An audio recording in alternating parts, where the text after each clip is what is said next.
started? If everyone's ready. Alright, yeah. So, thanks, yeah. Our speaker today is Silvia Toonen, who's coming to us from the University of Birmingham, where she just moved last month to start an associate professorship. She did her PhD at Radboud University, and then a postdoc at the Leiden Observatory, and then she was a Venny Fellow, which took her to Berkeley and the Technion and also the University of Amsterdam. And so, as I said, she's now moved to the UK just in time. So if you read her abstract, there's some really interesting words in there, at least I thought they were. There's binary star evolution, there's triple stars, there's supernova 1A progenitors, and of course gravitational waves. So without any more words, I'm just excited to see them all come together here. So let's give Silvia Toonen a welcoming round of applause.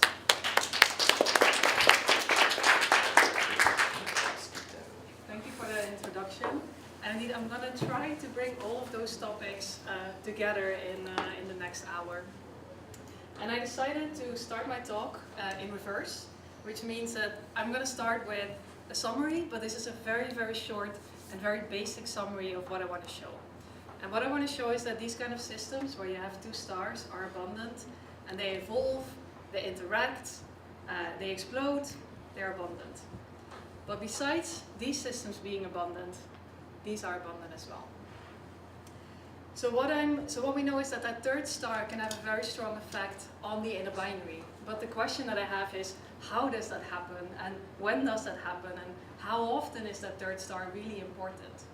So triple evolution has been studied in a number of specific cases, but an overall picture of triple evolution has been missing so far. So triples have been provoked to explain weird binaries that don't fit in our standard theory of binary evolution, and also to explain weird transients, or even some of the common transients where we don't understand their origin.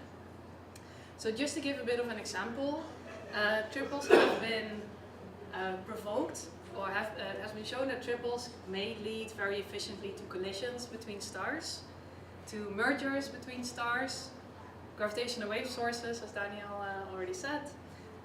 Those mergers, of course, can lead to the formation of heavy elements that affect our surroundings, supernova type 1A, 1B, 1C, and I even want to make the link with planets, because I think triples and binaries are very interesting in the context of planet formation. So for example, how do the demographics of circumbinary planets differ from that of planets around single stars?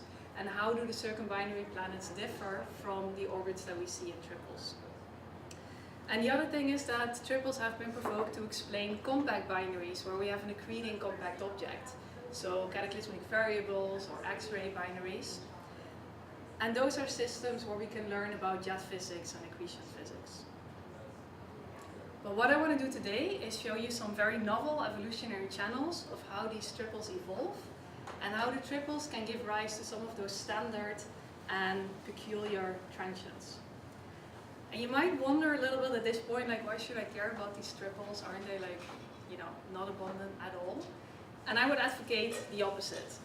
Because with these large surveys that are going on right now, with LSST, with Gaia, with SESS5, our samples of observed stellar systems are going to go through the roof. So the number of binaries and triples that we're finding are actually going to be significant.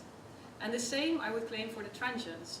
So with, again, LSST or the Assassin Now and Penstar, ZTF, transients that seem exotic today are not going to be exotic anymore in a few years. So I think it's time that we start looking at these things that might sound exotic today, but I think they're not going to be anymore in just a couple of years from now. All right. So what I want to do today is threefold.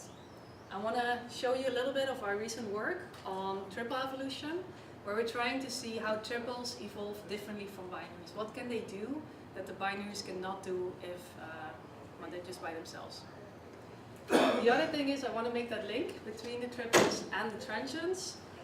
And I'm going to end with introducing a new channel to make supernova type 1As. This one does not involve triples. I'm not going to provoke triples for everything. This is just binaries. But I'm very excited about it, and I wanted to show it today. Just a quick question. Yeah. Are quadruples much less likely than triples? They're less likely, but not order of magnitude less likely. So just a factor of a few? A factor of a few. It's a good question. Why am I not doing quadruples? Well, I have to start somewhere. Yes, so I'm going to start with how do triples evolve differently from binaries. And I already said a couple of times that triples are abundant or more abundant than people might give them credit for, but I want to quantify that. So what you see here is the binary fraction and the triple fraction as a function of the spectral type. And the binary fraction of solar type stars is about 50%, and the triple fraction is about 10 to 15%. So it's not super high, but 10 to 15% in a large sample still gives you a lot of triples. Now if we go to massive stars, the binary fraction goes up. We know that binarity becomes increasingly important for massive stars. And the same seems to hold for triples. So we don't have a very good measurement of the triple fraction in massive stars. We have a lower limit of 30%. And this is not corrected for selection effects. So this number, it will go up, and it's very likely it will be 50%. And just to make clear, the kind of triples that I'm talking about, they look like this. So it's two stars that are in an orbit around one another, and then a third star that's in a much wider orbit going around the center of mass of that inner binary.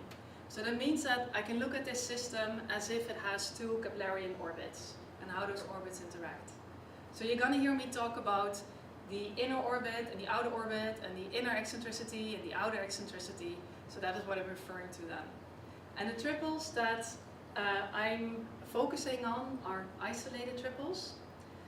They are hierarchical and they're stable. So that means they can survive for very long time scales.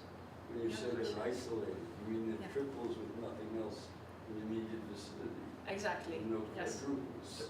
No quadruples and also no flybys from other stars. Just like Alpha Centauri, the nearest star system, is a triple like this? Exactly, my point. But if we want to understand the evolution of these triples consistently, then we need three ingredients. And the first ingredient is three-body dynamics. And I'm guessing that many of us have seen the three-body problem in our undergrads and might remember that there's no analytical solution for the general three-body problem. And that means that our knowledge of three-body dynamics is fragmented and not complete. But I also want to say that it's a field that really had a lot of progress in the last 2 decades. So for an update, I would refer to this great review from Smadarnaus from just a couple of years ago. The one thing I want to mention as well is that in most of those studies, they assume that the stars are point particles and that they don't change in time. And this is a very logical first order assumption that you make, right? But you can also imagine that this might not be a very good assumption anymore if you start looking at realistic stellar triples. So if you come again, Especially the close pair. especially for that inner binary. So if you want to understand the evolution of realistic triples, we need to take two other ingredients into account. So this is stellar evolution as well as dissipative processes. So for stellar evolution, I'm thinking about how these stars, how the radius of this star changes in time as it goes up the giant branch, or how much mass is lost from the stars in the stellar winds, and how do these stellar winds affect the orbit and the companion stars. For the dissipative processes, I'm thinking about tides and gravitational waves.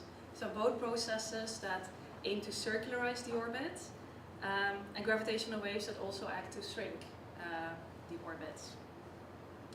Now most studies so far have either focused on the three-body dynamics and did not focus or did not take into account these other two ingredients, or vice versa. Oh, can I just ask a quick Yeah. question about magnetic braking? So Yes. that's something that's very difficult to study, say even for cataclysmic variables. Do you include that, or do you specifically not include that?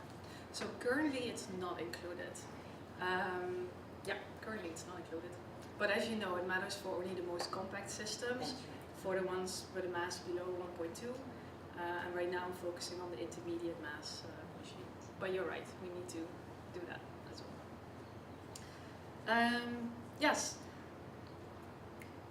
Let me think, where was I? Yes, so most projects so far look at either one or the other ingredient, but there's a handful of projects that look at this combination and they find that it's a very rich regime that opens up a lot of new evolutionary channels. And to really study how important those are and how frequent, I developed a new code called TRES, taking into account those three ingredients, three-body dynamics, stellar evolution, and dissipative processes that we can use to study the evolution of these triples in a consistent way. So just for the people that might be wondering, the stellar evolution I include in a parameterized way, very similar to how I do that for binaries. And the triples, or the three-body dynamics, I take into account using the secular approach. That means that I'm approximating my triple by two wires, and the way that these wires can torque one another. The line density of that wire is inversely proportional to the velocity or the orbital velocity of the stars in that orbit. Now what it means in practice is that I'm solving a set of differential equations that look like this. You want to go through every term right now? Yeah. So these give me equations for the eccentricity and the argument of barycenter, and on top of that I'm adding my equations for tidal evolution, tidal friction, gravitational wave emission, how stellar winds affects these orbit, and then we solve this set of differential equations. How do you know there's no typo here? I don't. But will you remember if I do that? Well, we have checked that there's no typo in the code. I think that's most important. In your systems, are tides important for the outer? Sorry, I can't hear In your you. systems, are tides important for the outer component? Sometimes.